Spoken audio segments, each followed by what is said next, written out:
नमस्कार, परभणी न्यूजमध्ये आपलं स्वागत करतो. मी दिलीप बनकर. पाहूया आजच्या ठळक घडामोडी. परभणी न्यूजमध्ये आपलं स्वागत करतो. आज आपण गजानन महाराज यांची दरवर्षीप्रमाणे याही वर्षी दिंडी परभणी शहरात दिंडीचं आगमन झालेलं आहे आणि कडूबाई यांचा हा पहिला मान दिंडीचा असतो. कडूबाई देशमुख यांचा पहिला मान असतो आणि गेल्या 60 वर्षापासून त्यांनी ही सेवा चालू ठेवलेली आहे. सर्व दिंडीतील भाविक भक्तांना या ठिकाणी भोजनाची सुद्धा व्यवस्था ते दरवर्षी करतात. भव्य असं अन्नदान या ठिकाणी करत असतात आणि त्यांनी पालखीचं स्वागत करून आज हा दिंडी सोहळा इथं थांबलेला आहे. आपल्यासोबत देशमुख परिवार आहे. काय सांगतात बघूया.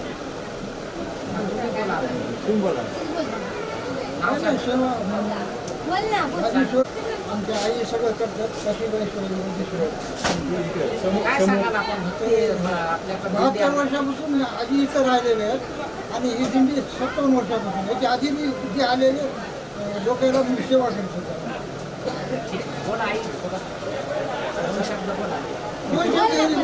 नाव सांग काशीबाई कडूबाईचं त्यांची इच्छा होती आम्ही करावी.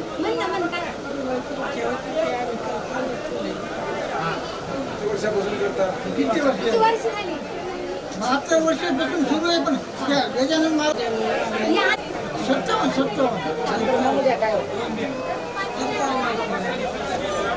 72 वर्षापासून म्हणजे इथे परंपरा. सागर साहेब इकडे थोडं तुम्ही बी थोडं सांगा. हे देशमुख परिवार आहे.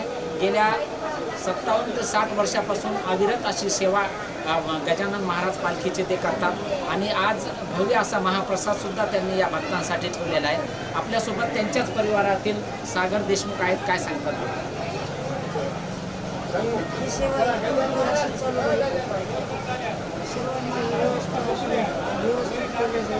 किती वर्षापासून ही परंपरा ही परंपरा होती?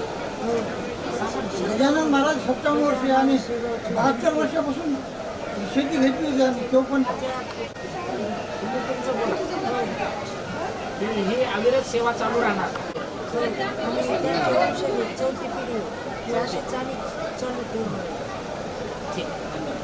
आमच्या संत कडूबाई शंकरराव देशमुख आमच्या पणजीनं इथं मुळात एक दगड सुद्धा रचलेला नव्हता.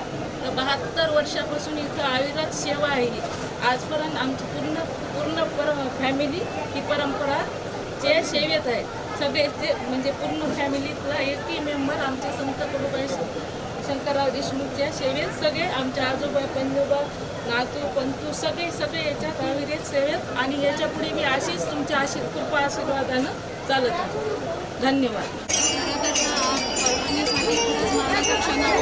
गजानन बाबाची पालखी ही शेगाववरून आज परभणीत येत आहे आणि ही पंढरीची वारी करताना खूप मन आनंद गेलेला आहे आणि जय गजानन या घोषामध्ये खरं तर सगळ्यांनी त्याचं स्वागत केलेलं आहे.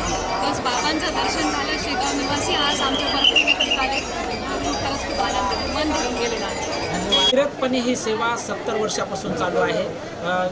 कडूबाई देशमुख यांच्या मळ्यामध्ये या पालखीचं भव्य असं स्वागत या ठिकाणी करण्यात येते आणि या पालखीची पूजा करून या ठिकाणी भक्तांना महाप्रसाद सुद्धा देण्यात येते. पालखी या ठिकाणी थोडा वेळ का होईना विश्राम करते आणि इथून पालखी पुढे निघते. Parbhani news, cameraman Umesh Agrawal, reporter Dilip Bankar, Parbhani.